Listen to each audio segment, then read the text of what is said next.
çiçeğiydik, məhəbbətə qovuşmuş idik. İki yürək bir döyünürdü,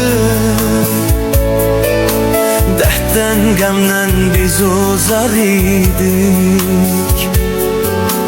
Birdən hardansa əsti külək, gülü ayırdı bülbülümdən. Sənə bel bağlamışdım mən,